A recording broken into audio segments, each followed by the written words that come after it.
O namoro traz consequências patrimoniais.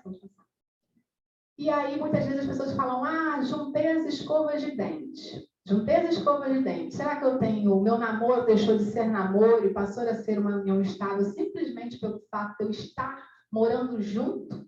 Né? Não necessariamente. Muitos casais, inclusive, apesar de morarem separados em imóveis distintos, possuem uma união estável, porque a diferença entre namoro e união estável é justamente a intenção recíproca de se constituir uma família. Precisa haver essa intenção do casal, trisal, seja lá o que for, que eu não vou entrar nesse assunto, mas precisa haver essa intenção recíproca de se constituir uma família. E isso é algo muito subjetivo, fica num liame muito tênue. Então, é o que eu sempre falo para os clientes, por que não instrumentalizar aquilo que de fato já acontece? O casamento, né, por si só, já é um ato solene, então você já vai ter um documento ali. Mas a união estável, ela pode ser instrumentalizada ou não. O fato de você não ter um contrato de convivência, um contrato de união estável, não faz com que ela não seja caracterizada. Ela pode ser configurada desde que estejam presentes aqueles requisitos, né? Da constituição com intenção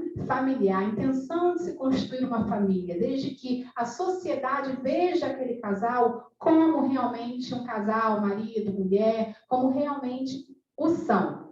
E aí, por que não instrumentalizar? Por que não, então, já que eu tenho uma união estável, por que não realizar um contrato de convivência, inclusive escolhendo o regime de bens que vai reger aquela relação? Porque se você não escolhe, se você não instrumentaliza, a lei, a legislação vai escolher por você e vai reger, por exemplo, a comunhão parcial de bens, tá? E no caso do namoro, por que não realizar o contrato de namoro?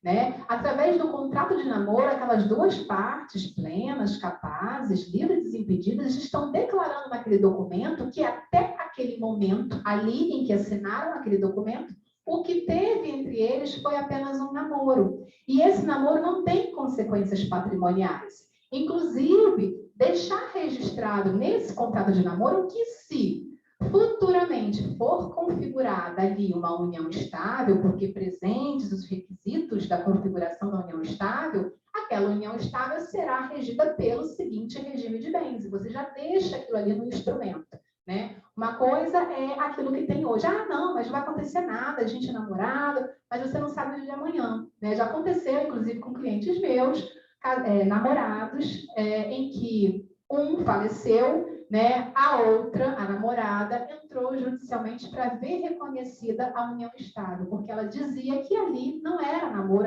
aquilo realmente, a partir de um dado momento, de uma certa data, passou a ser uma união estável. E a gente conseguiu configurar que aquilo não era uma união estável, não foi pelos documentos, mas foi por um depoimento de um porteiro, por exemplo, que chegou e disse que às sextas-feiras ela chegava com a malinha, e no domingo ou na segunda de manhã, ela saía com a mesma malinha. Então, ela não ficava ali com aquela intenção. Então, assim, é algo muito tênue, é algo muito subjetivo e que, se você instrumentalizar uma união estável, instrumentalizar um contrato de namoro, você vai ter uma prova cabal de realmente qual era a intenção daquele casal naquele momento da assinatura daquele documento. Por isso é importante a questão da instrumentalização dessas relações. E a questão do regime de bens, né? Muita atenção na hora da escolha do regime de bens, porque o mesmo regime de bens vai ter consequências distintas, né? No caso de divórcio e no caso de falecimento, né? Isso porque, no caso de divórcio, vai ser regido pelo direito das famílias e falecimento, o direito sucessório. Por exemplo, o regime da separação total de bens. Se acontecer um divórcio, cada um sai com o que é seu. O que está no meu nome é meu, o que está no seu nome é seu, vida que segue. Agora, se acontecer um falecimento, o outro cônjuge, mesmo casado na separação total de bens, ele vai ser tão herdeiro quanto o seu descendente, quanto o seu filho, e vai concorrer com esses descendentes. Se não houver descendentes, ele vai herdar junto com os ascendentes. Se não houver ascendentes, ele herda sozinho. Então, o regime de bens ele tem consequências distintas, seja para divórcio, seja ocorrendo o evento morte, tá? E no falecimento, esse regime de bens, ele vai ditar as regras quanto à concorrência com os descendentes, tá? E aí, dependendo do regime de bens, vai concorrer ou não com os descendentes. Mas se não houver descendentes, o outro cônjuge, independentemente do regime de bens, ele vai herdar ou com os ascendentes, se houver, e aí independe do regime de bens, ou herda sozinho, tá? Então, é importante essa questão da escolha do regime de bens, porque é nesse momento que o planejamento patrimonial já se inicia, quando a família se inicia, tá? E, obviamente, já devem ter percebido que o planejamento patrimonial sucessório ele envolve questões emocionais, questões culturais, que o brasileiro não tem essa cultura ainda. A gente, né, tem a intenção de difundir cada vez mais esse tema para isso. Há certos conflitos de interesses entre os familiares, de se tocar ou não em determinado assunto. Cada família, obviamente, vai ter as suas peculiaridades. E óbvio que o planejamento patrimonial ele não é receita de bolo, né? Até coloquei essa imagem do bolo de cenoura. Quem cozinha um pouco, assim como eu, que de vez em quando, né, dá uma treinada na cozinha, por mais que você siga aquela receita de bolo ali, mesmo assim ainda corre um grande risco, na maior parte das vezes, os meus bolos de cenoura todos solam, ele ainda vai solar. Então, não tem receita de bolo, não tem aquele beabá para você seguir, porque mesmo que você seguir, no final pode dar errado, né? Tem a sua sensibilidade de entender aquilo que o seu cliente deseja e você, com conhecimento, assessorá-lo da melhor maneira possível, tá? E aqui eu já vou entrando justamente nos instrumentos de planejamento patrimonial e sucessório. O primeiro deles é o que a gente mais conhece, que é o famoso testamento, né? Inclusive, o testamento teve uma grande procura por eles, principalmente devido à pandemia, a esse temor que foi ocasionado, né, nas pessoas de que a qualquer momento eu posso ir, então eu quero deixar organizado, eu quero que a minha vontade prevaleça. Então, foi através da busca por testamentos, né, nesses últimos anos, a gente percebeu que isso cresceu consideravelmente. E aí, o testamento, o que ele é? Ele nada mais é do que uma última declaração de vontade, tá? É um negócio jurídico unilateral, ele é espontâneo, personalíssimo, gratuito e revogável, tá? Havendo, obviamente, sempre tem que ser respeitada a tal da legítima. Havendo herdeiros necessários, você não pode dispor de mais de 50% do seu patrimônio livremente, né? O que a gente chama de disponível. Quem são os herdeiros necessários? São os descendentes, ascendentes, cônjuge ou companheiro, né? Caso haja. Esses são os herdeiros necessários. Se tem algum desses, você não vai poder dispor, por exemplo, em testamento, de 100% do seu patrimônio para quem você quiser. Vai ter que ser respeitada essa legítima. Então, você fica nesse limite. E se por acaso, né, lá no testamento, quando ele for aberto, quando a gente tiver que entrar com a ação para homologar esse testamento, for verificado que invadiu um pouco a legítima, que ali, no caso, ficou 52% disponível, né? E aí, como é que fica? Vai entrar na questão do plano da eficácia. Obviamente, as disposições que excederem a essa parte disponível vão ser reduzidas para que a legítima, aqueles 50%, seja respeitado para ser partilhado entre os herdeiros necessários, tá? E aí, obviamente, mas testamento cabe para todo mundo? Em que momento? Qual é o perfil do cliente que eu vou enxergar que cabe testamento? Eu, particularmente, não gosto muito, vou explicar para vocês o porquê, mas, em certos casos, é o testamento que vai resolver. É o testamento que vai dar uma acalmada naquela família naquele momento, né? Principalmente quando você vê uma dessas frases que está aparecendo no slide aí para vocês, né?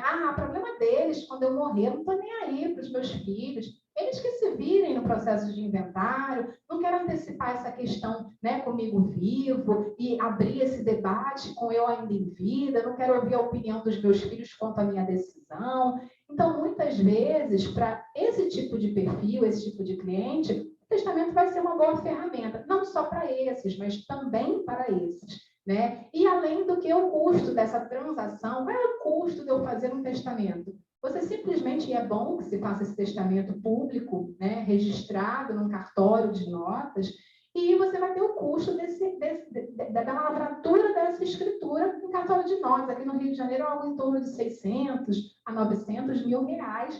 Esse vai ser o custo para você, então, lavrar essa escritura de testamento e deixar lá arquivada, tá? Além do que você pode fazer 30, 40, 50 testamentos ao longo da vida, sempre tomando cuidado, sempre que o último vai revogar o anterior. Então, tem essa questão da revogabilidade, da mutabilidade, até porque o nosso patrimônio muda. O que eu tenho hoje não é a mesma coisa que eu tinha 10, 15, 20 anos atrás. Então, o testamento também ele precisa ser revisitado de tempos em tempos e feita algumas alterações ou até a possibilidade de revogá-lo total ou parcialmente, tá? Agora tem alguns probleminhas que o testamento traz. O primeiro deles é aquele efeito surpresa entre os herdeiros, né? Entre aquele que recebeu o legado, porque muitas vezes no testamento, você podendo dispor, né? Você vai dispor aquela disponível, né? Se a gente estiver falando de herdeiros necessários, a disponível você dispõe para quem você quiser, e muitas vezes pode gerar um efeito surpresa aos demais herdeiros que acabam até criando confusão, conflitos, enfim, mas foi a vontade do falecido ali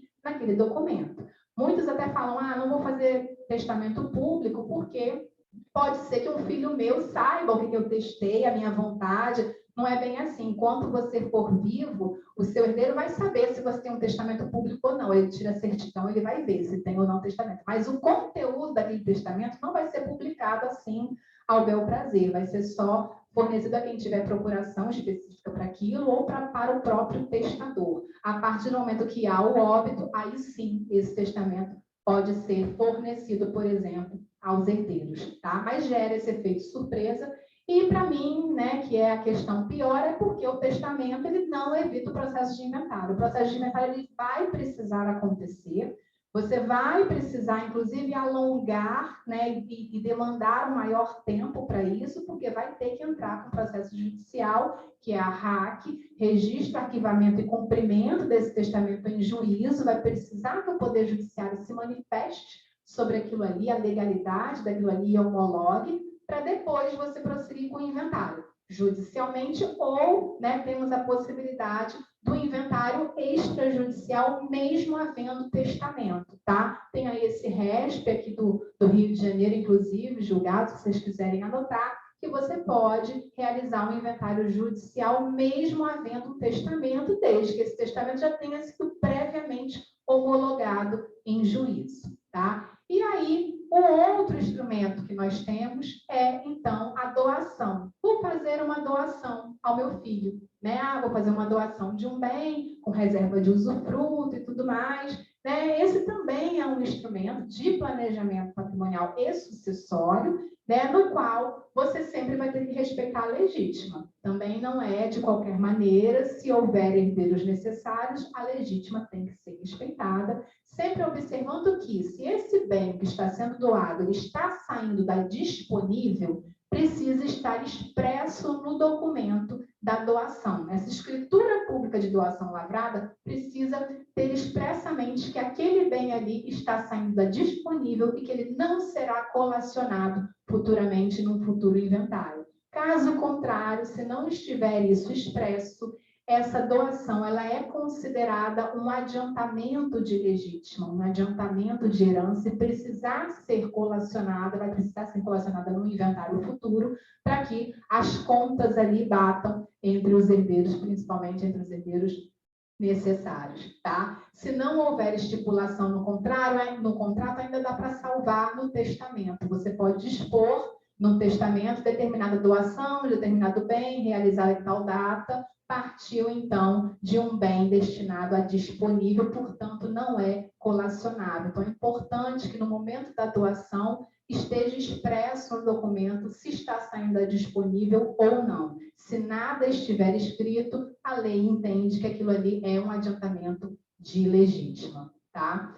E o que é o usufruto, né? Eu vou fazer uma doação com reserva de usufruto. Na realidade, você tem o direito, né? O usufrutuário vai ter o direito de usar de uma coisa pertencente a outra pessoa. Nesse momento, você tem a propriedade plena e vai doar a nua propriedade, reservando o usufruto para si. E aí você faz uma bipartição, né, desse bem. Vai ter a nua propriedade de um lado, que você vai transferir para o donatário, e você você vai se reservar no usufruto. O doador se reserva no usufruto daquela coisa, tá? E aí, tem algumas observações a serem feitas, por exemplo, o casal, casado, comunhão parcial de bens, constitui aquele bem durante o matrimônio, durante o casamento, vão realizar uma doação de determinado imóvel, por exemplo, a um filho em vida. No momento que eles fazem essa doação, eles reservam o usufruto. E aí, esse usufruto você pode reservar para si ou para ambos. Vou reservar o usufruto ao casal, são eles que estão doando o bem. E aí tem que observar, de lembrar de colocar no instrumento a questão do direito de acrescer. O que quer dizer isso? Bom, se eu nada escrevo, né, o usufruto vai ser reservado para ambos. Faleceu um, 50% daquele usufruto automaticamente vai ser extinto. Faleceu o outro, vai ser extinto o restante. Se você coloca que tem o direito de acrescer, previsto lá no artigo 1411, expressamente, quando um usufrutuário falecer, aquele usufruto vai aderir, vai acrescer ao outro usufrutuário, que vai ficar sendo usufrutuário, né, de 100% daquele bem. Então, é importante ter isso também no momento de fazer a doação, colocar expressamente esse direito de acrescer. Na falta de um deles, o usufruto acresce ao outro, tá? E o usufruto, ele é extinto efetivamente no momento do nosso falecimento, né? Não, é verdade. Tem uma pergunta aqui no presencial, gente. Se não houver essa cláusula do direito de acrescer, o que vai acontecer é que faleceu o primeiro, aquele usufruto dele, que seria 50%, ele vai ser extinto, tá? E aí o outro, que está o sobrevivente, vai ficar com os outros 50% desse usufruto. Ele não vai acrescer ao usufruto do outro. E aí no proprietário vai ter uma propriedade não plena, mas em relação a 50% do bem, ele já vai ser o proprietário pleno, vamos dizer assim, tá? Se não tiver nada escrito quanto ao direito de acrescer, tá? Um prejuízo para o outro, tá? E aí a questão das restrições, né? Você pode incluir cláusulas restritivas no momento dessa doação. Por exemplo, incomunicabilidade, que é justamente o quê? Estou doando um imóvel para o meu filho, por exemplo, e eu não quero que esse bem se comunique com o regime de bens dele. Mesmo que esse filho seja solteiro. Se ele vier a se casar, não sabemos por qual regime ele irá optar. Se ele optar, por exemplo, pela comunhão universal de bens, esse bem doado vai se comunicar com o regime de casamento deles. No futuro divórcio, vai entrar na partilha. Então, você, no momento dessa doação, você já coloca uma cláusula de incomunicabilidade justamente para não se comunicar com qualquer regime de bens que o seu filho, que o donatário tenha ou venha a adquirir futuramente, tá? A inalienabilidade, essa é uma cláusula que precisa ser usada com um certo cuidado, porque uma vez você colocando uma cláusula de inalienabilidade daquele bem, ele não vai poder ser vendido pelo donatário. E, às vezes, você engessa um patrimônio dentro de uma família. Outras vezes, é necessário, né? Determinadas famílias, eu tenho um filho, eu quero doar um imóvel, mas ele é pródigo, mas eu sei que ele vai poder vender na primeira oportunidade que ele tiver. Eu quero realmente que esse imóvel só gere frutos. Primeiro, para mim, que sou usufrutuário, enquanto for vivo, por exemplo, os aluguéis vão ser revertidos para mim. Quando eu falecer, aí meu filho fica com os frutos para ele. Mas, depois que eu falecer, ele não vai poder vender porque tem essa cláusula de inalienabilidade. Essa cláusula dura uma geração. Já no momento que isso passar, por exemplo, para os netos, essa cláusula de inalienabilidade, ela cai. Tá? Então, a inalienabilidade tem que ser utilizada com certo cuidado, a depender da família, do perfil, se quer se engessar aquele patrimônio, pelo menos durante aquela geração, ou não. Tá? A impenhorabilidade é justamente deixar expresso que aquele bem que está sendo doado, seja bem móvel, bem imóvel, ele é impenhorável. Óbvio que isso vai caber uma discussão judicial futuramente, mas você inclui essa cláusula no momento da doação. E a cláusula de reversão, né? O que seria isso?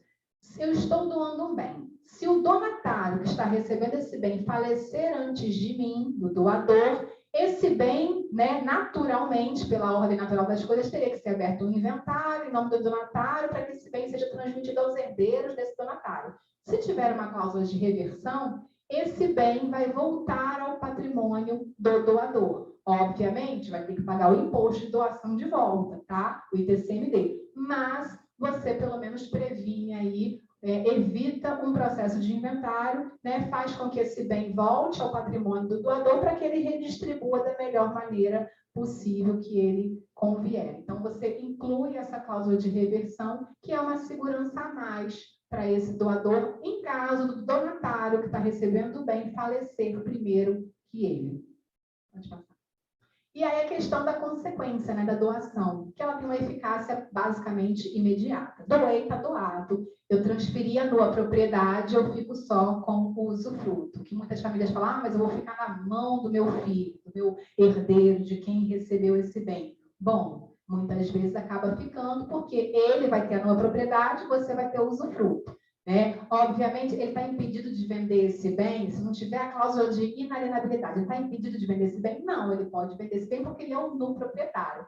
Mas você dificulta, porque tem o usufruto, você dificulta quem está comprando esse bem, né? Se vai comprar um bem gravado com usufruto em favor de outra pessoa que dificilmente vai ter a posse imediata, tá? Mas é um dever de informação do advogado dizer que no momento que você fizer essa doação, você deixa de ser dono, você passa a ter somente o usufruto sobre aquele bem, tá? Em relação a custos, né, você vai ter o custo do registro imobiliário, né, obviamente, da escritura de doação que você for lavrar, por exemplo, se for um imóvel, né, a questão do registro imobiliário, vai ter que registrar na matrícula imobiliária essa doação, essa reserva de usufruto, tá? E, além disso, o custo do ITCMD. No momento que essa doação ela é feita, o ITCMD ou ITD, como é aqui no Rio de Janeiro, ele precisa ser recolhido, tá? Alguns estados, né, justamente por essa questão da reserva do usufruto, alguns estados prevêem em sua legislação que vai ter uma redução na base de cálculo, porque há a reserva do usufruto. Outros não. Aqui no Rio de Janeiro existia essa previsão, mas atualmente, mesmo que você doe com reserva de usufruto, o ITCMD tem que ser recolhido 100% neste momento. Tá? E aí, no momento que acontecer o evento morte, esse usufruto é extinto, você precisa ir à matrícula imobiliária, ao RGI, com a certidão de óbito, para então registrar, averbar que aquele usufruto ali foi extinto, mas nenhum tributo, pelo menos aqui no Rio de Janeiro, vai ser devido nesse momento, porque já foi pago 100% dele no momento da doação, tá? E aí aquela questão, mas eu doei e me arrependi, e agora, né? Basicamente, não tem muito instrumento, né, eficaz. A questão do arrependimento, né, você só pode revogar uma doação em 2 casos. O primeiro deles é a ingratidão. Você precisa comprovar a ingratidão do donatário, e isso é um processo judicial que vai demandar do Poder Judiciário. Alguns anos vão se passar e talvez seja muito difícil você comprovar essa ingratidão do donatário. Tá? E a outra questão é quando você doa com encargo. E aí, você doando com encargo, se esse encargo, se essa condição não for adimplida, você pode sim revogar essa doação no momento futuro. Tá? Mas tem essa questão da alíquota, né? E o ITCMD?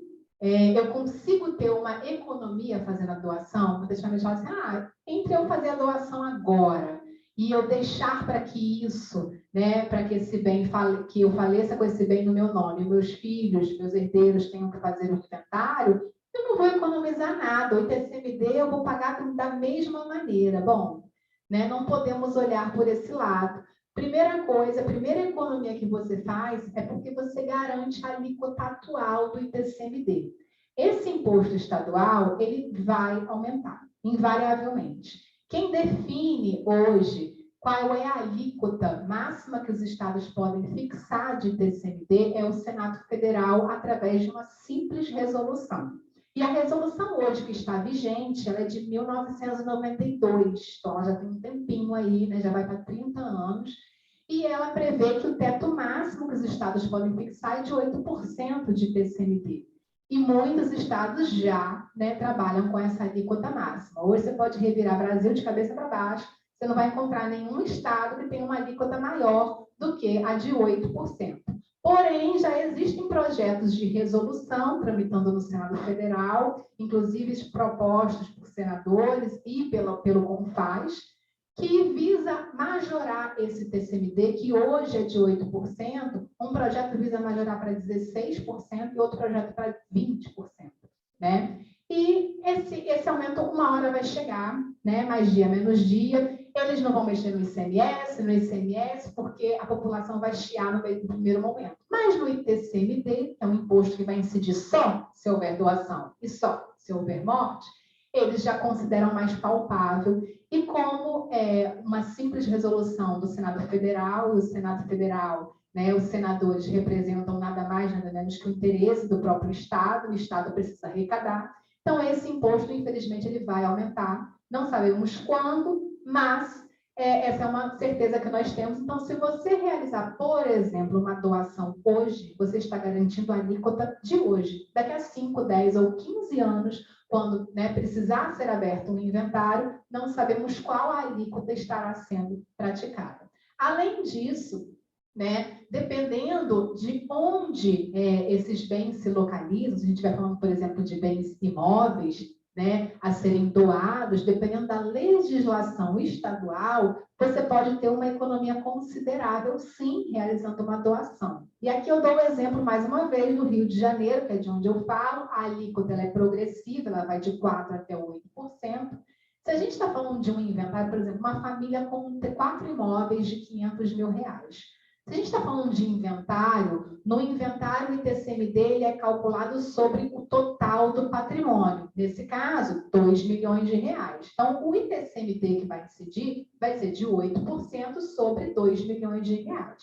Ao passo de que, se eu em vida fizer a doação desses 4 imóveis individualmente, por exemplo, um para cada filho, enfim, se eu fizer a doação direta, eu vou pagar ITCMD? Sim. Só que a base de cálculo do meu ITCMD não vai ser 2 milhões como no inventário, vai ser o valor individualizado de cada um daqueles imóveis, que no caso, R$500 mil. E aqui no Rio de Janeiro, por ser uma alíquota progressiva, eu não vou recolher 8%. Sobre R$500 mil, eu vou cair na alíquota de 5%. Então, você tem uma economia tributária realizando a doação direta em vida, ao invés de realizar só no processo de inventário, porque o inventário, a base de cálculo vai ser o montante total deixado pelo falecido, tá? E também tem aquela questão da possibilidade de você pular gerações, tá? A parte disponível, aqueles 50%, vamos supor que você tenha herdeiros necessários. A parte disponível, você pode, inclusive, pular gerações. Ao invés de eu doar, por exemplo, para o meu filho, eu já pulo a geração do meu filho e já dou diretamente para o meu neto a parte disponível, para o bisneto, porque a cada geração que esse patrimônio passa, o imposto é devido, né? E todos os consectários juntos com ele, no caso de imóveis, registro imobiliário, certidões e tudo mais. Você pulando gerações, você já vai estar economizando dentro daquela família, tá? E algumas perguntas, né? Aqui eu só enumerei algumas aqui no slide, eu posso dispor mais para um filho do que para outro? Eu posso doar um bem de maior valor para um e de menor valor para o outro? Sim, desde que esteja saindo da disponível, daqueles 50%, tá? Sempre respeitando a legítima, pode sim beneficiar mais um do que o outro. Eu posso não deixar nada para um dos filhos, tenho 2 filhos. Quero deixar tudo para um filho só. Não, aí não, porque aí você vai estar, né, entrando na legítima só se for em caso de deserdação. Né? Existem alguns casos, um rol taxativo na lei que cabe deserdação, né? Mas no Brasil, por exemplo, um simples abandono afetivo não é causa de deserdação. Então, nesses casos, você precisa respeitar a legítima ali, não poderia beneficiar só um filho e deixar o outro de fora, a não ser que já esteja deserdado, tá? Nascendo novos filhos, né? Como é que fica? Eu já doei e aí depois nasceu aquele temporão, tive outro relacionamento, tive outros filhos. Bom, se essa doação ela foi adiantamento de legítima, né? Se no momento daquela doação nada foi disposto lá, que estava saindo disponível, vai ser considerado adiantamento legítimo, você vai precisar colacionar, por exemplo, num futuro inventário. Já se essa doação ela saiu da disponível, aí sim não vai precisar ser colacionada, tá, nesse momento. O imóvel doado a menor. Eu doei um imóvel, meu filho, meu neto é menor de idade. Quero alienar, eu posso? Não. Enquanto ele for menor, você só vai poder alienar esse bem se houver uma autorização judicial. Então, muitas vezes você acaba engessando ali um bem, propositalmente, inclusive, né, doando para um menor de idade, para que não possa haver a venda daquele bem ali. Só quando ele atingir a maioridade ou se houver, então, um suprimento, uma autorização judicial para realizar essa venda. Né? E como eu disse para vocês, o ITCMD ele vai aumentar, existem essas propostas aí no Senado Federal que estão tramitando, e um dos argumentos, né, é o quê? É que o Brasil ele é um dos países que menos tributa herança no mundo. Você fala, nossa, mas 8% é baixo? Né? Então, vamos olhar para outros países. Por exemplo, a França, né, 60%, Japão, 55%, Alemanha, Suíça, 50%, Inglaterra, 40%, Estados Unidos também, tá? O Chile, do nosso lado, 25%, e o Brasil tributa 8% sobre herança. Então, essa afirmativa do Senado Federal, desses projetos que estão lá tramitando, não deixa de ser verdadeira, porque o Brasil é um dos países que menos tributa herança no mundo. Tributa outras coisas, né? Na nossa cadeia aquisitiva de bens, tributa infinitamente, né? Você é tributado no imposto de renda, para você ter a renda para poder adquirir um bem imóvel, por exemplo. Aí vai adquirir um imóvel, você tem que ser tributado no ITBI, Imposto de Transmissão sobre Bens Imóveis.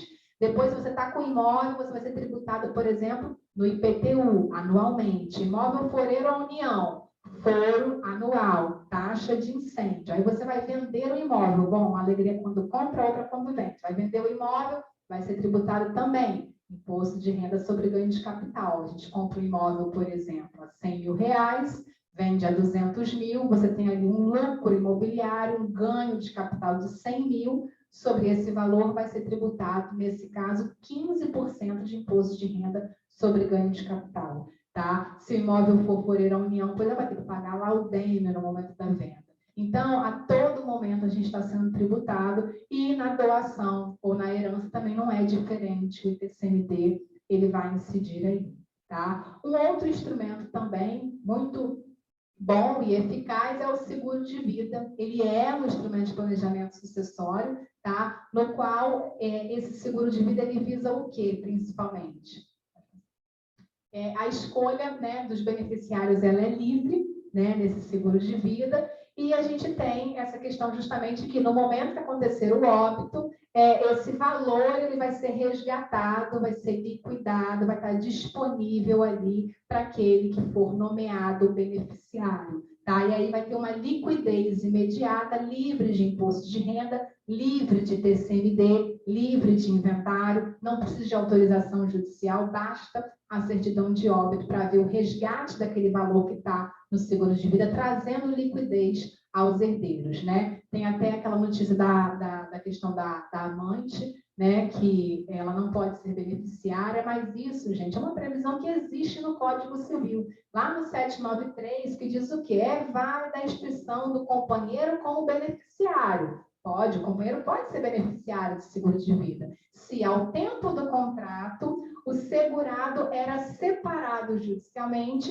ou já se encontrava separado de fato. Nesse caso em específico, a pessoa não estava separada de fato, ela estava casada e tinha um outro relacionamento, né, em concubinato, e aí colocou esta amante como beneficiária. Então, neste caso, não pode ser beneficiária de seguro de vida por uma expressa previsão legal lá no nosso Código Civil. Deixei o hash paper anotado para vocês, tá? E é o que a gente chama de seguro-sucessão, né? Quanto mais novo, né, e levando em consideração os aspectos óbvios de saúde, menor é o valor da pólice. Então, muitas vezes o cliente chega e ele tem um determinado patrimônio. Em cima daquele patrimônio, você tem como calcular qual é o custo de inventário dele, né, no dia que precisar acontecer. E aí você contrata uma pólice com aquele valor. Ele vai poder pagar, por exemplo, em parcelas em 10 anos, paga-se à vista, mas quanto menor for a idade dele, melhor for a saúde dele, menor vai ser a pólice. Ele pode chegar a pagar, por exemplo, um inventário de R$500 mil. O custo total do inventário baseado no seu patrimônio atual é de R$500 mil. Ele vai precisar pagar R$500 mil de seguro de vida? Não. Muito provavelmente ele vai pagar 60%, 70% desse valor. E no momento que aconteceu o sinistro, o herdeiro, aquele que tiver nomeado como beneficiário, vai resgatar aquele valor total. Então, na realidade, você compra dinheiro por menos dinheiro. O seguro de vida, na realidade, é isso. Ele é muito utilizado também para questões empresariais, né? Você prevê, por exemplo, contrata um seguro de vida que, na falta de um daqueles sócios, aquele seguro de vida, então, ele é resgatado para que aquele valor seja utilizado para pagar as cotas daquele sócio falecido, né? Seja total ou parcialmente. Então, você pode contratar um seguro de vida, por exemplo, na hora já prevendo uma liquidação de cotas futuras ocorrendo o óbito de um dos sócios numa atividade empresária, tá? Não há incidência do imposto de renda, né? O capital não está sujeito a dívidas do cliente e ele é um valor que ele é garantido de imediato, né? Condicionado ao óbito, tá? Então, ele é um bom instrumento de planejamento patrimonial e sucessório que muitas vezes pode ser utilizado atrelado a outros instrumentos, né? Aquela diversificação dos nossos investimentos, também precisa diversificar o seu planejamento patrimonial e sucessório. Tem a questão dos planos de previdência privada, PGBL e VGBL, né? Muitos não sabem a diferença, né? Eu vou tentar explicá-las para vocês hoje, essas letrinhas que às vezes o gerente vem falar conosco, a gente não sabe muito bem a diferença de um para o outro. O PGBL, ele é um plano gerador de benefício livre, enquanto o VGBL é vida gerador de benefício livre, os nomes são muito parecidos, mas a diferença é que no PGBL, P de pato, no momento que você resgata esse valor, o imposto de renda vai incidir sobre o total do valor resgatado, tá? E ele é considerado um investimento, sendo um investimento, ele entra no processo de inventário, ele tem que ser arrolado e vai incidir TCMD sobre esse PGBL. Ao passo que o VGBL, o imposto de renda que vai incidir no momento do resgate, ele vai incidir só sobre o valor que render aquele valor, aquele numerário investido, tá? Por exemplo, eu apliquei 100 mil em PGBL, P de pato. No momento que eu fui sacar, que eu fui resgatar, o meu herdeiro foi resgatar, tinha 150 mil. O imposto de renda vai incidir sobre 150 mil.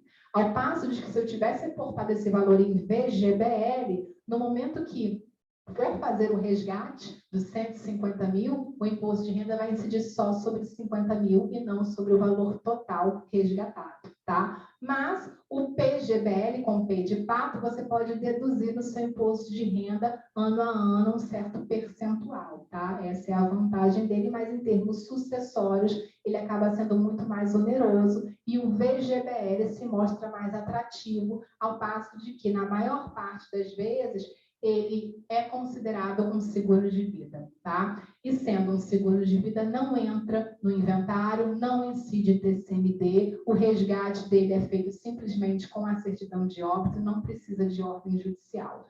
Temos algumas discussões jurisprudenciais a esse respeito, tá? Inclusive no STJ, entre as turmas do STJ, em que turmas entendem que o VGBL também seria investimento, então precisaria entrar no processo de inventário, ao passo de que outra turma entende que não, que o VGBL tem natureza securitária, de seguro de vida, então não entraria no processo de inventário. Coloquei 2 julgados aí para vocês, pode passar, não sei porque foi pequeno.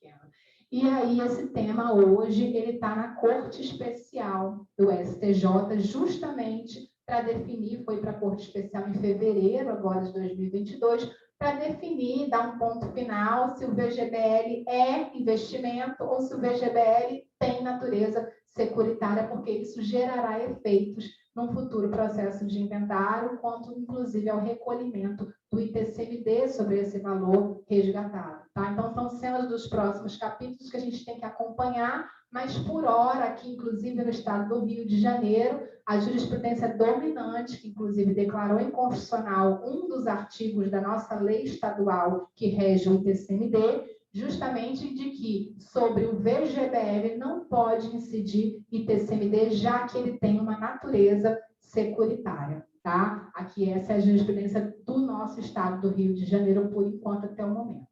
E vamos falar então da holding, né? O que seria uma holding? Muita gente fala, né?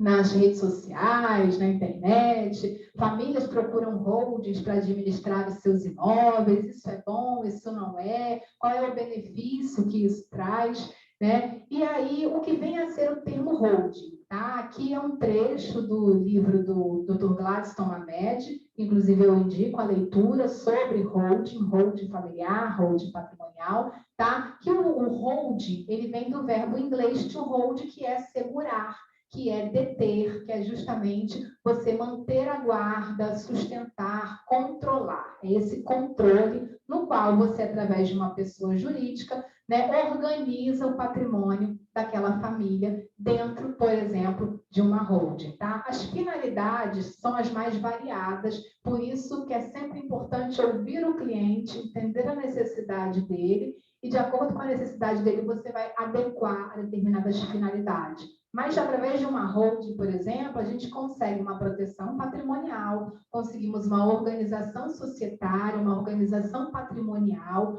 um planejamento sucessório também é feito dentro de uma holding e, obviamente, você muitas vezes consegue uma otimização, uma economia tributária, mas não necessariamente em todas as vezes ela vai haver, tá? E aí, a questão, né? Existe holding simples, holding pura, holding mista, né? Esses nomes que eu escuto falar e diversos quinais.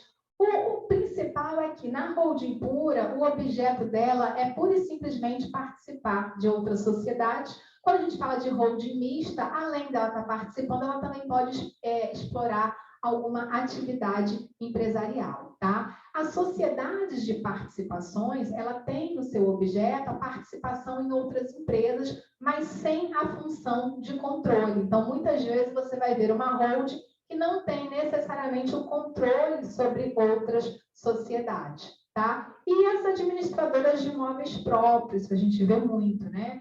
E os objetos, eles estão compreendidos nesses quinais aí que vocês estão vendo, tá? Sempre atentos à matrícula dos imóveis e ao cadastro ambiental rural, que precisa estar atento. Então, basicamente, quando a gente fala em holding, a gente tem dois cenários, tá? O primeiro cenário é quando o seu cliente, ele tem sociedades empresárias em que os sócios, eles são familiares, muitas vezes, e é necessário organizar a sucessão e o poder de controle ali, inclusive entre aquelas empresas.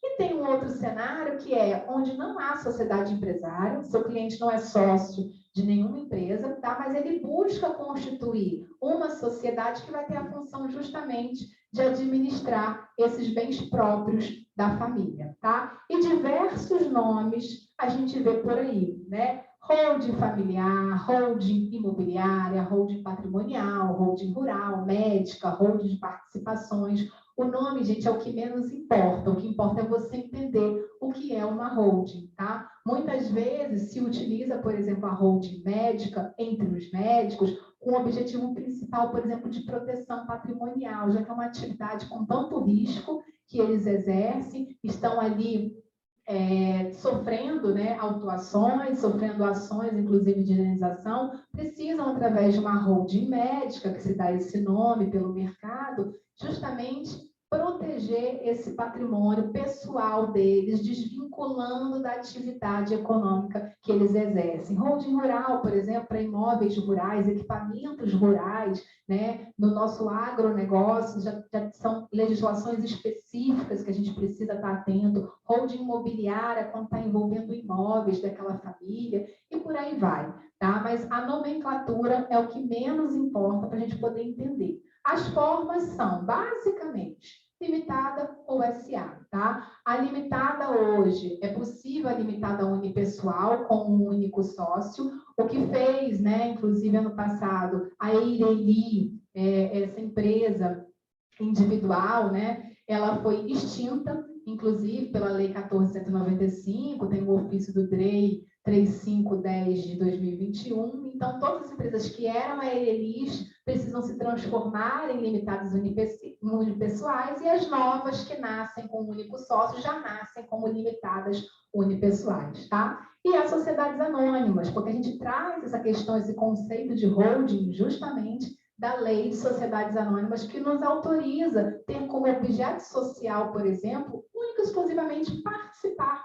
de outras sociedades, tá? Esse é a atividade, é o objeto principal que está lá autorizado na Lei de SAs. A gente se utiliza, se empresta da Lei de SAs para trazer isso também para limitada e fazer holdings familiares, holdings patrimoniais limitados, tá? E aí, quais seriam as etapas de uma holding? Aqui eu estou falando de uma holding envolvendo imóveis, mais focadas com vocês aqui da ABAME, né? Primeiro, você constitui uma pessoa jurídica com registro na junta comercial. Essa pessoa jurídica vai ganhar um CNPJ, vai estar registrado aquele contrato social na junta, tá? Num segundo momento, ou até no momento da constituição, também é possível, você integraliza esses bens, por exemplo, esses bens imóveis, ao capital social dessa pessoa jurídica, sempre adotando um mecanismo de maior eficiência tributária na medida do possível. Então, você leva esses imóveis que estão no nome da pessoa física para dentro da pessoa jurídica, integralizando eles ao capital social, tá? Vai ter a questão da imunidade do ITBI, que eu vou falar para vocês mais adiante, que precisa ser requerida junto ao município localizado desse imóvel. Depois, o registro na matrícula imobiliária, transferindo esse imóvel que era da pessoa física, agora para dentro da pessoa jurídica, ela que vai constar como proprietária, e depois uma alteração desse contrato social, justamente para você realizar o planejamento sucessório daquela família, seja através de uma cessão onerosa de cotas ou uma cessão gratuita, que a gente chama de doação de cotas, com algumas cláusulas restritivas. Nesse desenho aqui, seriam as etapas de uma holding, da constituição até a finalização desse planejamento sucessório. Não necessariamente o planejamento sucessório vai ter que estar presente, isso vai depender da família, da vontade da família, se quer ou não já deixar a sucessão pronta dentro daquela sociedade. Aí pode passar.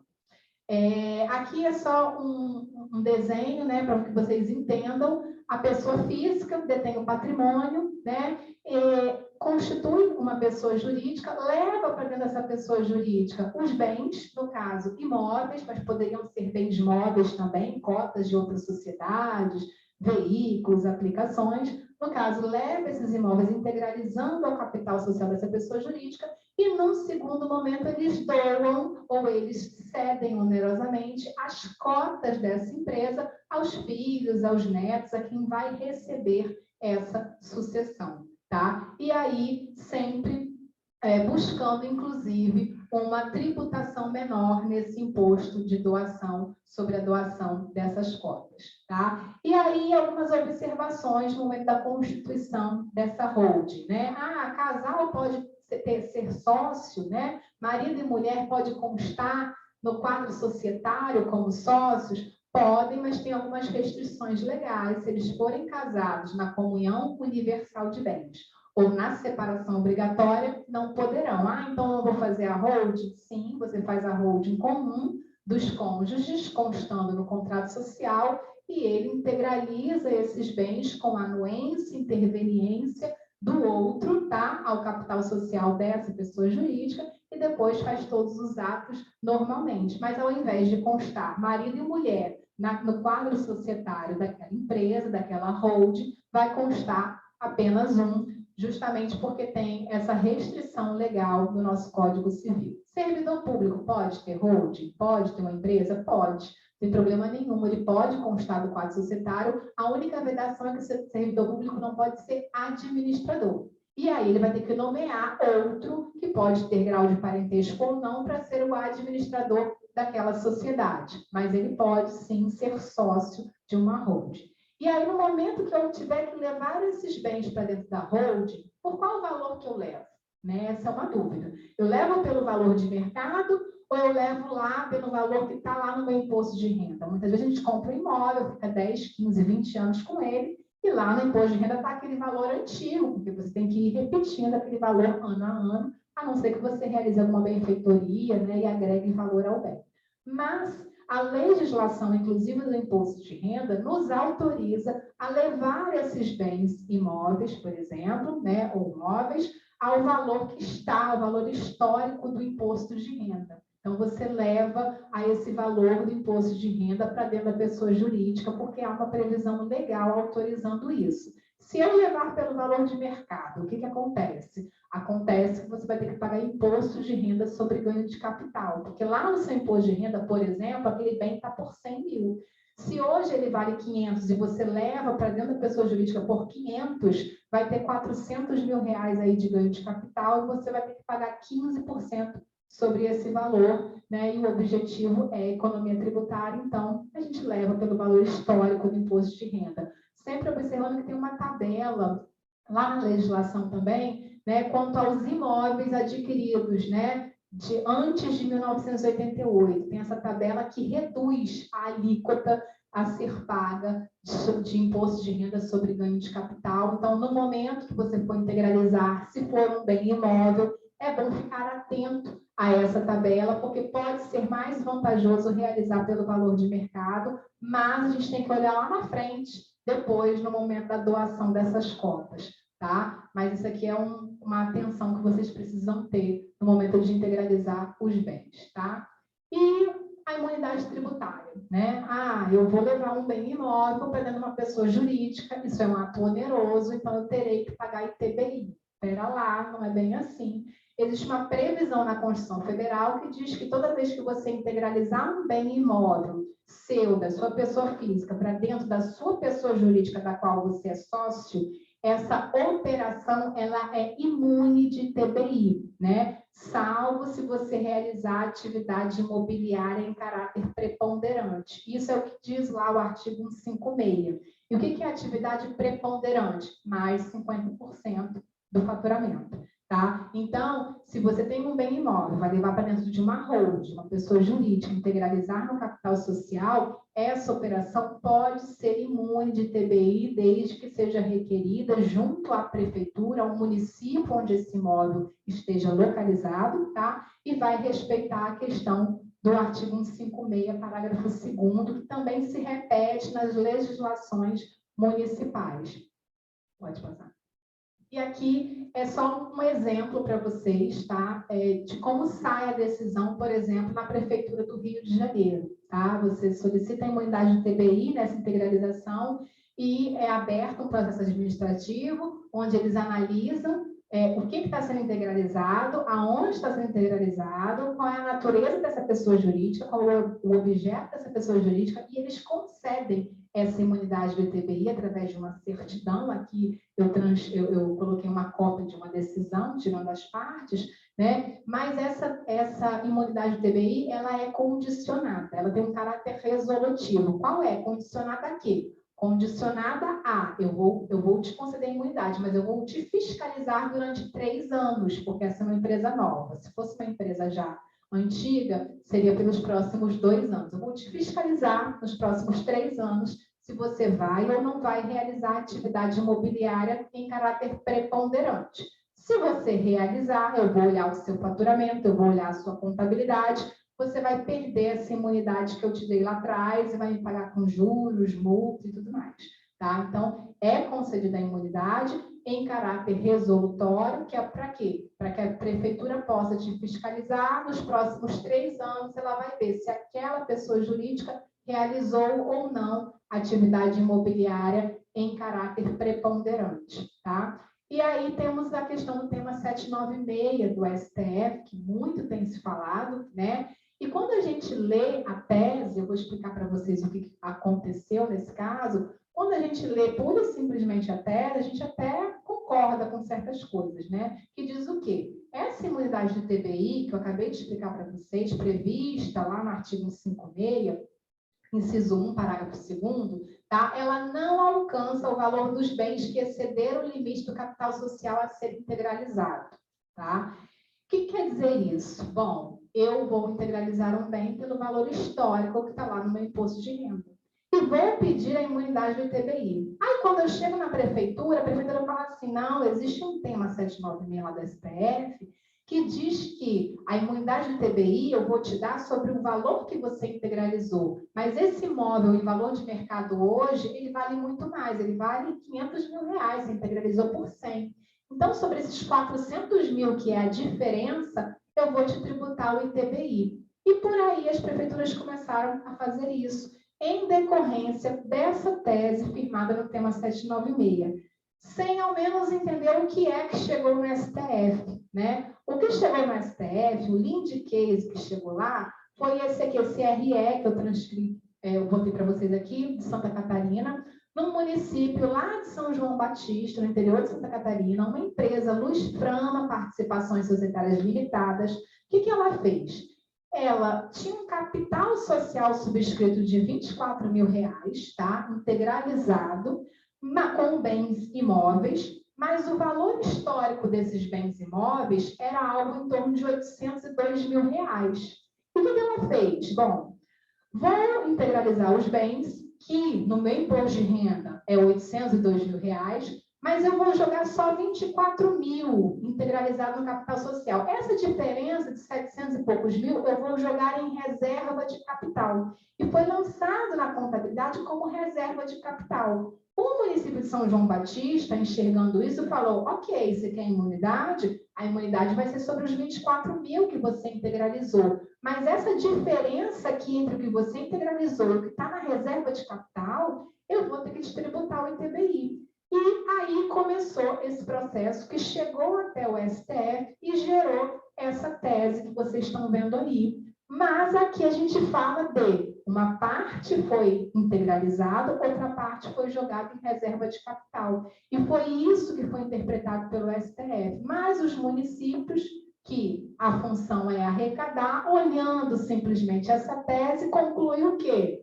Ok, você integralizou o bem, integralizou por quanto? Integralizei por 100 mil, mas integralizou 100 mil porque a legislação do imposto de renda me permite que eu repita o mesmo valor histórico que está lá. Então, eu integralizei por 100 mil, mas hoje esse imóvel vale 500. Então, eu vou te tributar o ITBI sobre a diferença. E os municípios, então, começaram a fazer isso. O Rio de Janeiro até alterou a sua legislação no ano passado. Então, temos que saber que, apesar de arbitrário, apesar de errado, né, e muitas vezes sem embasamento legal nenhum, os municípios estão aplicando o ITBI sobre a diferença entre o valor integralizado do imóvel, numa holding, numa PJ qualquer, e o valor atual de mercado, tá? E aí, muito isso tem chegado aos tribunais, muitos tribunais, inclusive no estado de São Paulo, têm se manifestado pró-contribuinte e contra os municípios. Aqui é um dos julgados que eu coloquei para vocês de janeiro de 2022, em que aqui, inclusive, o desembargador realmente enxergou isso que eu estou falando para vocês e disse que os bens destinados à constituição do capital social e não à formação de reserva de capital, nesse caso em concreto. Ali quando ele fala, né, no tema 796, os imóveis foram transmitidos em parte para integralizar capital social e em parte para constituir reserva de capital, o que é diferente desse caso que o juiz estava analisando. Então, por isso, ele concedeu a imunidade do ITBI, tá? E aí, muitos tribunais, eles vêm afastando justamente essa cobrança do ITBI no setor imobiliário, tá? E temos um presente até nesse tema 796, que foi o que constou do voto do ministro Alexandre de Moraes, justamente, né, dando conta de uma interpretação gramatical que a gente tem que observar nesse artigo 156, e justamente, mesmo que seja realizada atividade imobiliária, é sim possível essa imunidade do ITBI, tá? E aí ele faz essa interpretação, coloquei para vocês em branco e em amarelo, para vocês verem a distinção, tá? Vou só reler aqui. Não incide sobre a transmissão de bens ou direitos incorporados ao patrimônio de pessoa jurídica em realização de capital, e aí vem em amarelo, nem sobre a transmissão de bens ou direitos decorrentes de fusão, incorporação, cisão ou extinção da pessoa jurídica, salvo ser nesses casos. E aí, nesses casos, está se referindo ao que está em amarelo e não ao que está em branco, que seria incorporação, tá?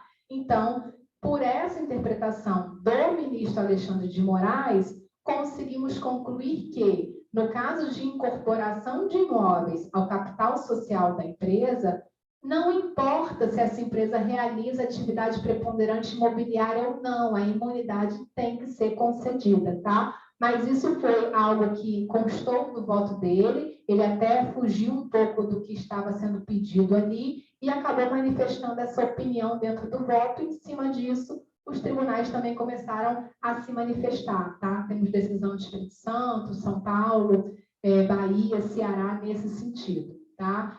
E registro de imóveis, vocês estão cansados de saber que só é dono quem registra, depois de integralizar esses bens no capital social, através, né, do contrato social dessa empresa, seja na constituição, seja na alteração desse contrato social, isso precisa ser levado ao registro junto à matrícula imobiliária, e o contrato social é documento hábil, registrado na junta, é documento hábil para se levar a registro. Está aí para vocês a legislação. E a questão da holding também, ela não traz só benefícios em relação à sucessão, né? Mas também planejamento patrimonial em si.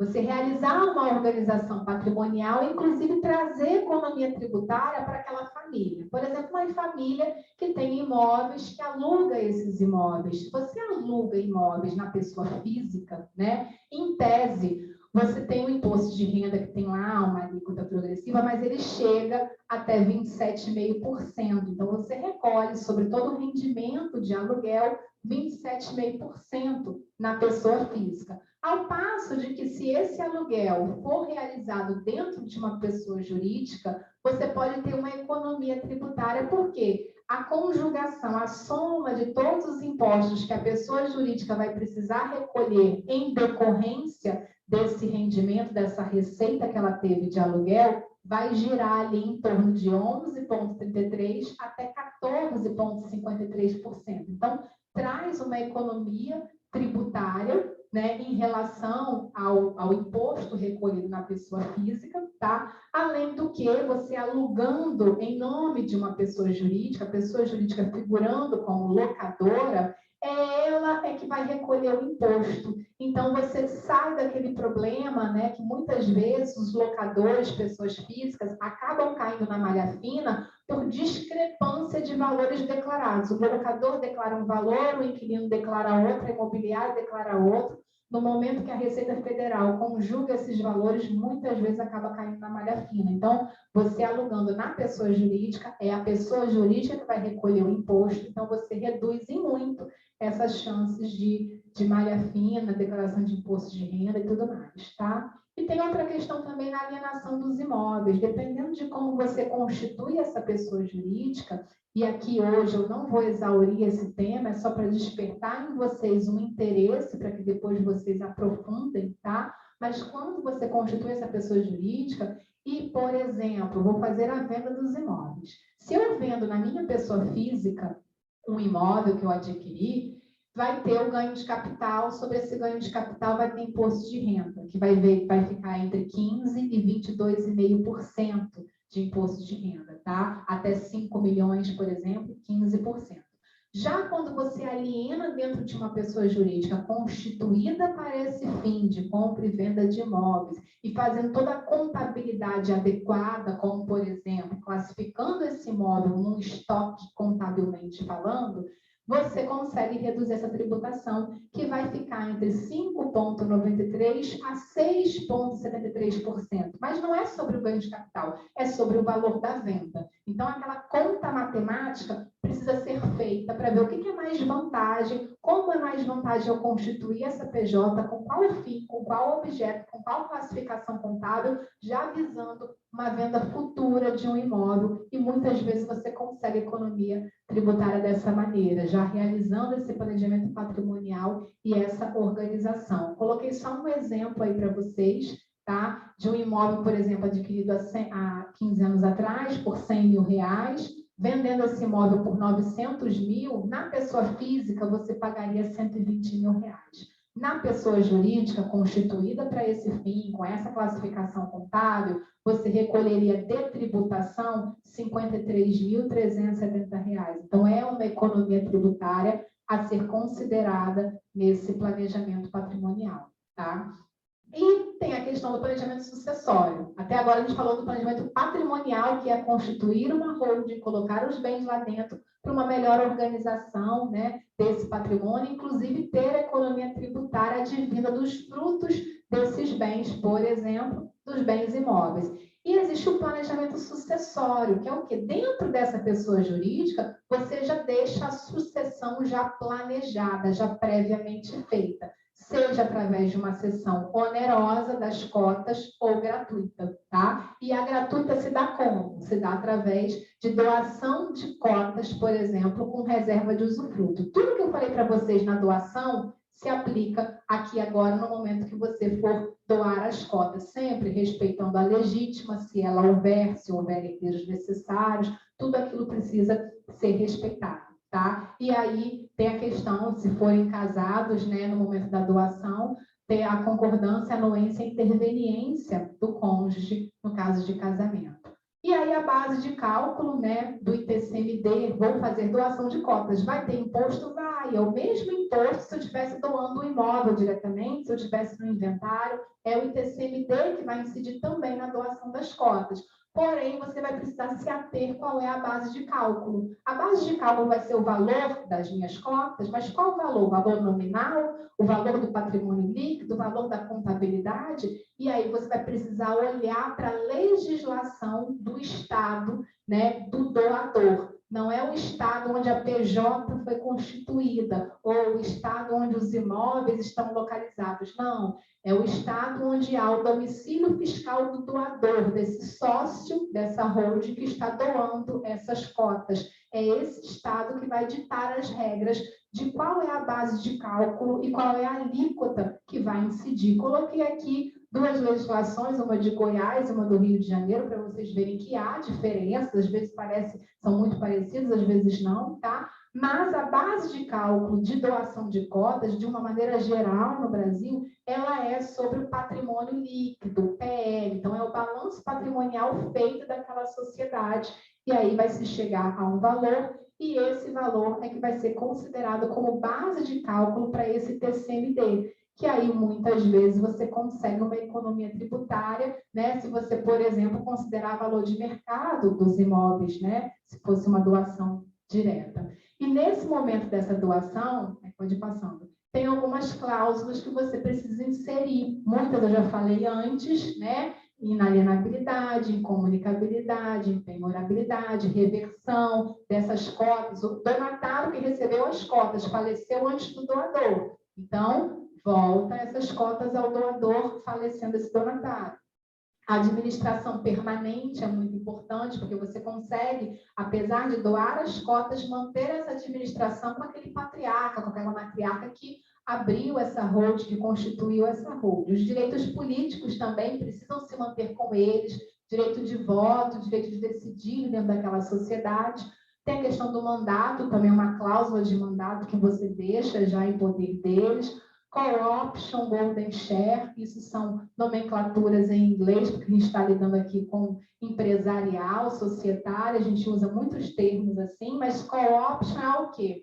É você ter a opção de compra, a opção de chamar para si. Você já deixa uma cláusula dizendo que aquela pessoa doou, mas ela tem uma opção de compra, tá? De querer comprar de volta daqueles donatários que ela doou a cota por determinado valor e deixa esse valor já pré-estabelecido. E a golden share é uma cota de ouro, tá? Deixa, às vezes, o patriarca quer continuar na sociedade, ele quer o nome dele ali no quadro societário, então deixa ele com uma única cota e essa cota vai ter um valor superior às demais, tá? E aí, já estamos finalizando, tem a questão do acordo de sócios, que é importante, é um documento particular da sociedade, acordo de sócios, o protocolo familiar, como melhor convier, tá? E ele tem uma natureza justamente contratual, ele pode ser registrado junto com o contrato social na junta comercial, mas muitas vezes é mais interessante deixar só ali dentro da família, e ele vai reger aquelas relações ali entre os familiares, entre quem vai ficar, como vai ser a gestão, a administração, delimita algumas cláusulas, regula, inclusive, a distribuição patrimonial específica após o falecimento, prevê, inclusive, uma dissolução futura. Então, é um documento importante estar atrelado junto a essa holding, a essa pessoa jurídica devidamente constituída, tá? E contabilidade. Se você está falando de holding, de empresas, né? Você precisa ter uma contabilidade, muitas vezes isso é um obstáculo para o cliente, porque ele vai precisar de um contador, de um serviço de contabilidade mensal ou anual, mas não é isso que vai encarecer o sistema, não é isso que vai impedir de fazer, por exemplo, uma holding, porque os benefícios que ela traz na concentração, na organização desse patrimônio dentro de uma pessoa jurídica, inclusive já prevendo uma sucessão, eles são muito maiores do que simplesmente o gasto com o contador, mas precisamos falar que terá essa contabilidade obrigatória, tá? Nem que seja para enviar os informes obrigatórios todo ano, tá? E aqui, gente, eu finalizo, sei que foi um pouco rápida, mas o meu objetivo não é exaurir o tema, é justamente provocar em vocês uma curiosidade e entender um pouco mais sobre isso, né? Que a gente, ao planejar o presente, você acaba proporcionando uma segurança no futuro de quem você ama, e a gente acaba, né, muitas vezes, os pais acabam se doando, né? A gente se doa o tempo inteiro para os filhos, e por que não fazer isso da melhor maneira possível? Então, você conhecendo, você sabendo quais são os meios de planejamento patrimonial, sucessório, aquilo que está ao seu alcance de oferecer para o seu cliente, aquilo que está ao alcance do seu cliente em fazê-lo, por que não fazer hoje, para evitar problemas futuros, brigas futuras, conflitos, né? Que a gente sabe que isso não é o melhor caminho. Então, eu finalizo aqui a minha apresentação. Muito obrigada a todos. Fico aberta a todos vocês. Aí seguem os meus contatos, o meu site. Eu estou nas redes sociais, tem Instagram, YouTube. Mira aí nesse QR Code que está aparecendo na tela para vocês. Vocês já vão entrar no meu Instagram, na Karina Tedold. Diariamente eu estou lá publicando conteúdo sobre esses assuntos, sobre planejamento, organização patrimonial, empresária, familiar, justamente para auxiliar as famílias e auxiliar a outros advogados também a fornecerem esse serviço de suma importância nos seus escritórios. Fico à disposição de vocês. Obrigada. Eu estou impressionada. Feliz. Porque você está de parabéns. O Haroldo havia me dito, doutora Ana Carolina, que você era muito boa, mas você realmente deu uma palestra exaurindo o tema. Porque eu trabalho, eu atendo, meu escritório é direito tributário, e eu atendo muito empresário querendo fazer hold, ou empresários que iniciaram as holds, outros advogados, outros contadores, e não conseguiu concluir, atingir o objetivo. E a gente trabalha muito com isso. E foi impressionante como eu percebi que você, em 1h30, foi no detalhe de toda a complexidade que tem nesse procedimento de hold patrimonial. Inclusive nos tributários, inclusive na jurisprudência, no caso das cobranças das prefeituras, que realmente é um fato que a gente tem enfrentado muito isso. E eu fiquei, sinceramente, eu estou sendo muito verdadeira com você, impressionada como você nem piscou, nem respirou, né, Carolina? Nem respirou, não é mesmo? Não foi impressionante? Eu vou querer repetir, porque quem não teve a oportunidade de hoje assistir, tem que estar presente para fazer perguntas. Os nossos mentorandos da mentoria da OAB Rio de Janeiro, né? Porque a nossa mentoria, esse trabalho, é um projeto que a OAB, a BAME, tem com um convênio com a OAB do Rio de Janeiro. Inclusive, eu gostaria de aproveitar para consignar a presença da minha queridíssima e amada presidente da Comissão de Mentoria da OAB do Rio de Janeiro, doutora Thaís Fontes, que está aqui presente no virtual, prestigiando o nosso evento. Nós tivemos até uma reunião com a mentoria, que eu também fui convidada pela OAB Rio de Janeiro para fazer parte da comissão da mentoria do Rio, né? E a gente está desenvolvendo esse convênio parceria e eu quero repetir, quero lhe fazer um convite também para você fazer uma oficina jurídica, né? Como eu havia dito, que a gente tem feito oficinas jurídicas aqui, tem sido muito interessante, porque realmente esse tema você foi de ponta a ponta. E eu acredito que o pessoal de casa deve estar cheio de perguntas. Mas eu queria lhe falar o seguinte, como a gente está lidando com mentoria, né? E a maioria das pessoas ali, geralmente na mentoria, estão buscando tirar dúvidas, experiências. Na prática, até eu, quando comecei a trabalhar com isso, eu aprendi a precificar. Isso é uma questão importantíssima também, a gente está conversando. Não sei nem se vai ser objeto de indagação de alguém que esteja na live, mas é a precificação dos honorários. Porque muitas pessoas cobram no resultado, ou cobram uma parte no início, ou divide. E eu aprendi, não sei como você trabalha no seu escritório, como você vai conduzir aí essa orientação, mas eu aprendi que, tratando-se de holding, de planejamento sucessório, por ser várias etapas, é importante você fazer uma remuneração mensal, dependendo do que venha envolver a holding. Porque, por exemplo, eu tenho um determinado cliente que ele tem bens rurais, que já é uma outra segmentação, e bens urbanos, e muitos bens, e bens que ele herdou de inventário dos seus pais, e ele tem os filhos, e a cadeia sucessória dele não é pequena, porque ele tem mais de um filho. Enfim, e aí você incluir no contrato social todos aqueles bens e depois fazer a transferência, essa transferência para o registro, ela demanda um certo tempo. E tem a parte do despachante, que também está envolvido, né? E tem as exigências que tem do RGI, as exigências que tem da junta comercial, e tem o trabalho junto às prefeituras com relação à isenção do ITBI. E se vai fazer doação, tem trabalho na Receita, na Fazenda, na Secretaria de Fazenda com relação ao ITCMD. Enfim, então, isso tudo é o que vai acontecendo no desenrolar.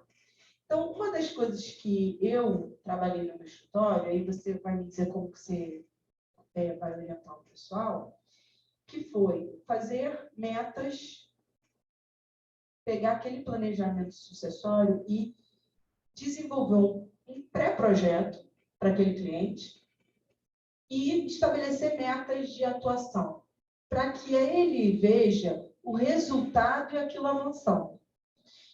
E um valor mensal, exceto as despesas, né? Com os custos, com as certidões, muitas certidões precisam ser tiradas e tal. Então, uma das minhas colocações é explicar para eles como que você orienta essa precificação de honorários. E o segundo item, que eu também acho relevante para quem quer trabalhar nessa área, que é uma área que hoje está sendo super rentável, né? Super importante também, é ter no seu escritório essa estrutura de despachante, despachantoria, porque você vai precisar de fazer várias demandas, né? E que é a questão também de quem vai representar junto à prefeitura, porque tem várias questões nesse sentido. E a questão também com a contabilidade, que é o segundo ponto que eu queria estar abordando também na precificação. É a necessidade de parceiros, é saber precificar, saber traçar metas. Eu preferi traçar metas porque eu acho que o cliente precisa ver você fazendo a entrega, porque muitos não fazem a entrega. E segundo, é ter um contador bom com você. Porque se você não trabalhar bem com o contador com você, acabou o seu planejamento, porque ele nunca vai ser executado. Então, seriam esses dois pontos antes de mandar para vocês. É a precificação e a questão da contabilidade. Primeiramente, obrigada pelos elogios. É óbvio que hoje aqui eu apenas apresentei o tema de uma maneira geral, existem muitas coisas mais profundas, mas é justamente, né, nessa profundidade que você precisa se especializar, fazer cursos e tudo mais. Quanto a essa questão de precificação, óbvio, primeiramente, o cliente vai chegar para você, você vai cobrar uma consulta, você está ali, você estudou anos, né? Aquela consulta precisa ser cobrada. A gente tem que parar com essa mania de que é só uma consulta, é só bater um papo, é só tirar uma dúvida, mas a dúvida que ele tem, eu precisei estudar 10, 15 anos. São cursos, foi a graduação, a pós-graduação, a MBA, os cursos de especialização. Quantas e quantas horas a gente não teve que se dedicar para saber o que sabemos hoje? Então, a gente precisa saber precificar também a nossa hora de trabalho. Então, aquela primeira consulta, ela precisa ser remunerada. Depois dela, depois que você escuta, né, e tem essa escutativa do cliente, espera o cliente te falar e você entender, obviamente, tudo que está envolvido, a gente começa, então, uma questão de um estudo de como vai ser aquela estruturação daquele planejamento. Muitas vezes, para determinada família, a holding vai funcionar que é uma maravilha. Muitas vezes é um cliente já empresário, que ele já entende a estrutura empresária, societária, como é o arranjo, a necessidade do contador. Então, ele já chega para você com essa demanda de holding. Outras vezes, não. Outras vezes, para determinadas famílias, uma simples doação, até mesmo um testamento, até mesmo uma aplicação de um determinado investimento que estava num CDB, ele joga para um VGBL para ter uma liquidez imediata no momento que ele falecer. Então, aí depois dessa consulta, a gente inicia um estudo e, obviamente, esse estudo precisa ser remunerado. Para fazer esse estudo, né, da viabilidade, esse estudo de quais são os caminhos que aquele cliente pode ter num determinado planejamento, porque a gente mostra as opções e é o cliente que vai escolher, a gente sempre explicando a consequência de cada uma delas, o risco, porque tem risco, né? E o cliente sempre ciente daquilo. Esse estudo, eu, por exemplo, cobro por hora, eu tenho um valor da minha hora para eu desempenhar aquele estudo, dependendo do patrimônio envolvido desse meu cliente, porque aí eu já vou precisar de algumas documentações dele, por exemplo, documentação dos imóveis, certidão de ônus reais, certidão de casamento, entender a árvore genealógica dele, entender, inclusive, as empresas em que ele é sócio, a documentação contábil, os balanços dessas empresas, para eu poder fazer esse estudo. Dependendo do patrimônio envolvido, eu vou precisar de 10, 15, 20 horas para fazer esse estudo, e aí eu cobro em cima da hora desse estudo.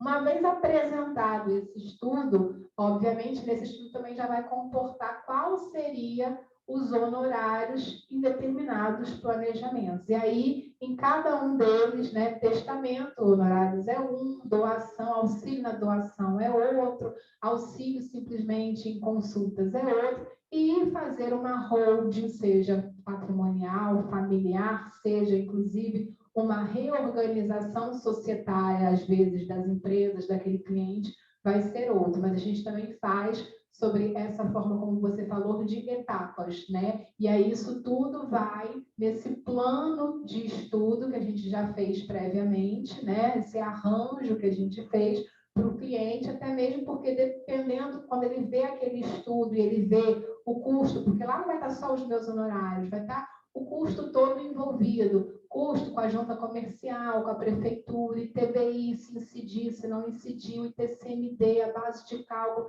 vai ter todo o comparativo lá, inclusive o comparativo com o inventário. A gente tem que sempre partir do pressuposto que se ele está procurando um planejamento sucessório, eu preciso primeiro mostrar para o meu cliente quanto custaria o inventário dele hoje.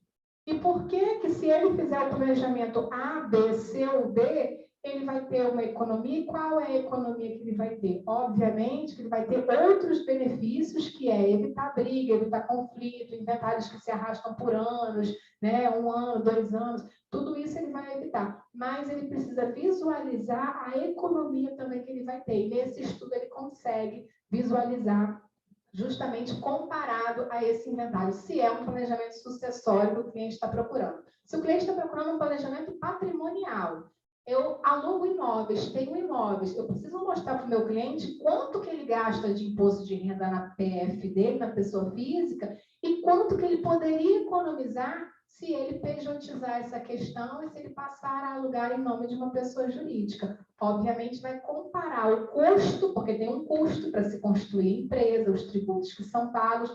Muitas vezes, esse custo ele é diluído ao longo de alguns anos, tá? E aí ele consegue enxergar a economia tributária que ele passa a ter. Mas sempre assim, com compromissos firmados com o cliente, né, de acordo com a etapa em que vai se avançando essas questões do planejamento. Até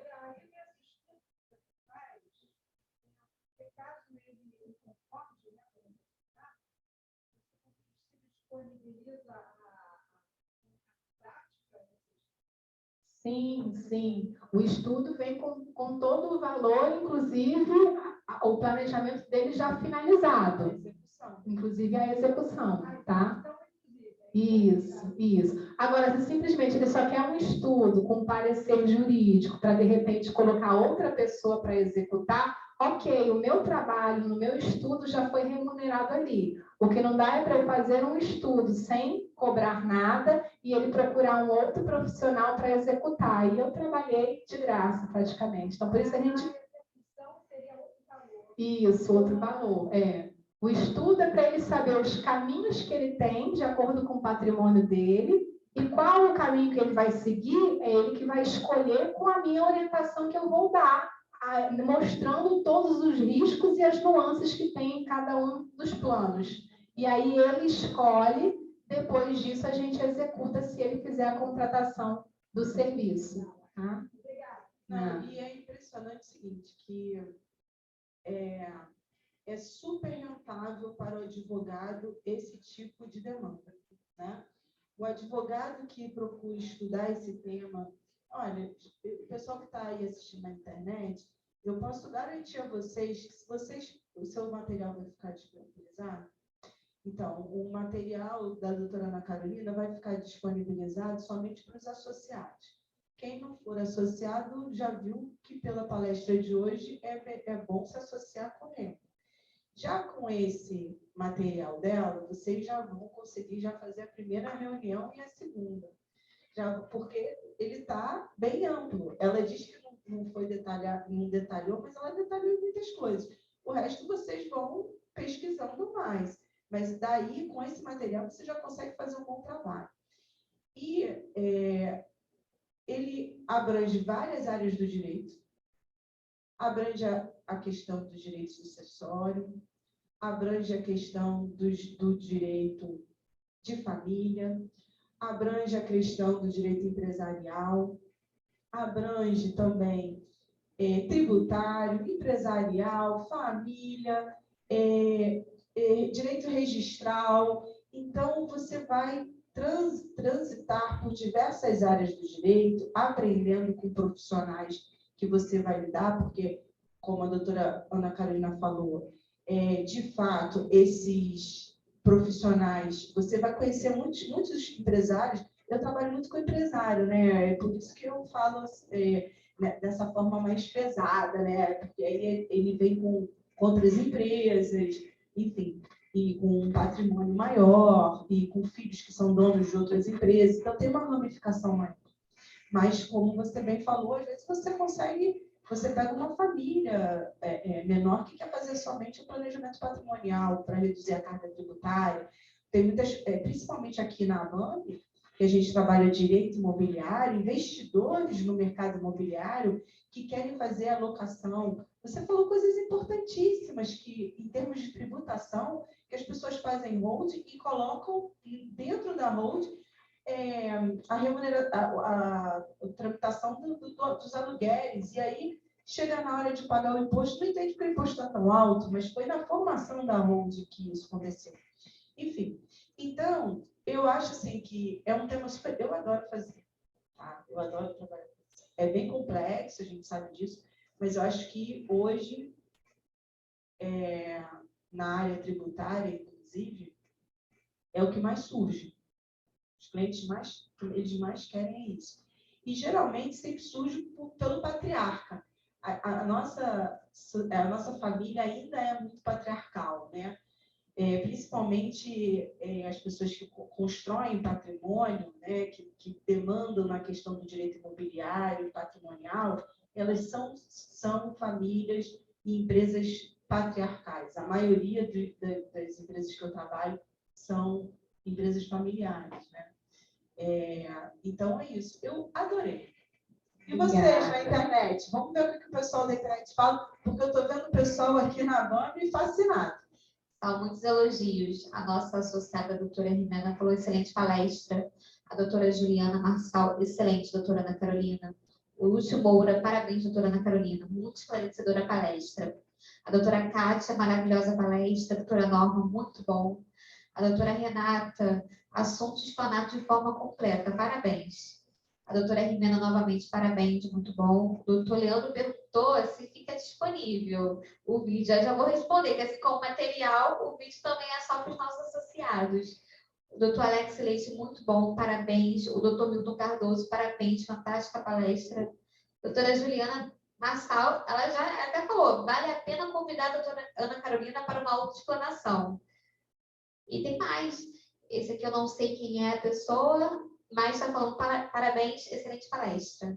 Obrigada, gente. Obrigada a todos que estão aí, online, distantes, mas que acompanharam. Espero ter contribuído. Qualquer dúvida que tenham, podem fazer contato comigo, seja pelo meu WhatsApp, pelo meu Instagram. Eu estou disponível a compartilhar esses conhecimentos com todos vocês. E essa é a BAME. Muito obrigada, doutora Ana Carolina, mais uma vez. Obrigada a você. Realmente foi, mais uma vez, uma palestra muito boa e que é o que a gente procura trabalhar na BAME.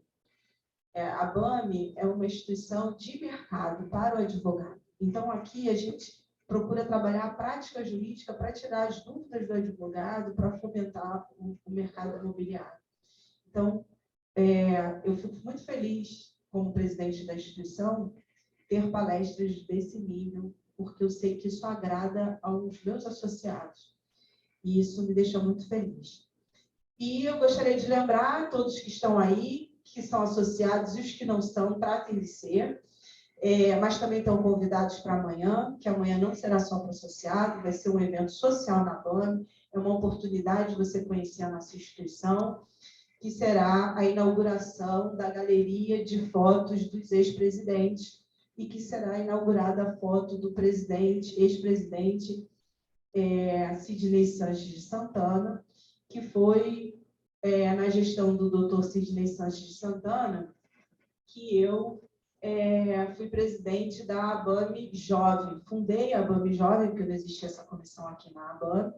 Fundei a ABAME Jovem e fui presidente da ABAME Jovem. E uma das metas da gestão do Dr. Sidney era preparar o sucessor dele, e assim ele fez, e eu sou a sucessora dele. Então, aqui na ABAME a gente tem esse propósito de trabalhar também o desenvolvimento profissional e jurídico de todos os nossos associados. A gente quer que todo mundo cresça, se desenvolva, né, em suas carreiras. E o network que a gente faz na BAME, inclusive com os advogados mais antigos na casa, mais experientes, é uma troca muito boa e muito importante. Então, todos convidados, e muito obrigada pela noite de hoje, muito obrigada mais uma vez. E, Carolina. Para encerrar, a doutora Norma disse que ela vai se associar. Então, já passei para os nossos contatos, e-mail. Seja bem-vinda, doutora Norma. Bem amanhã. Alessandra. Ótimo, seja bem-vinda. Já fica para a festa. Já fica Doutora para a festa. Alessandra. Oi. Doutora Alessandra. Doutora Alessandra. Pois não? Doutor Emílio, meu tesoureiro maravilhoso. Eu quero falar muito com você. Você está no hospital. Vocês estão vendo o que é a família BAME, né? Saí do hospital hoje, Uhum. assisti essa palestra, simplesmente espetacular. Espetacular, não tem nenhum outro mais adjetivo. A doutora Ana Carolina deu um show Eu estou aqui deitado, mas fiz questão Obrigada. de assistir essa palestra. Muito boa, muito interessante, e acho que a doutora Alessandra, com certeza, irá convocá-la para outras oportunidades. Meus parabéns. Esse é o nosso trabalho de mentoria, às quartas-feiras, porque esses jovens advogados que estão se preparando estudando, se preparando para essas palestras, eles estão, como nós tivemos uma também da doutora Melina aqui na ABAME, e ela também brilhou, e eu estou muito feliz com essa equipe de jovens advogados que estão vindo pela mentoria, né, doutora Emília? Foi realmente sensacional a palestra de hoje. A gente não está exagerando, não está sendo um elogio cortês de protocolo, de liturgia, não está sendo. A gente aqui não tem essa liturgia, deixa eu te explicar, tá? Até que fica, ela deu um sorriso, Emílio, viu? Você conseguiu tirar o sorriso dela. É isso aí. Muito bom, muito bom. Não é? Parabéns, parabéns. Obrigada, Bom, você Emília. gostou. Aqui na BAME, nós somos todos amigos, a gente se trata como uma família. Então, a gente não cumpre determinadas liturgias, nem determinados protocolos, para que as pessoas se sintam à vontade, como se elas estivessem em casa, porque elas têm que se sentir assim em casa, na casa BAME, para que ela consiga tirar as dúvidas. Por exemplo, se alguém tiver ainda, tiver alguma dúvida, a doutora Ana Carolina com certeza está aqui para tirar as dúvidas, pode perguntar, não fique com receio da sua dúvida, qual que venha a ser, mesmo que você não conheça a matéria. Então, a gente quer dar esse espaço, essa liberdade, para esse desenvolvimento profissional mesmo de cada um. Né, Emílio? Que bom. Você está bem, né?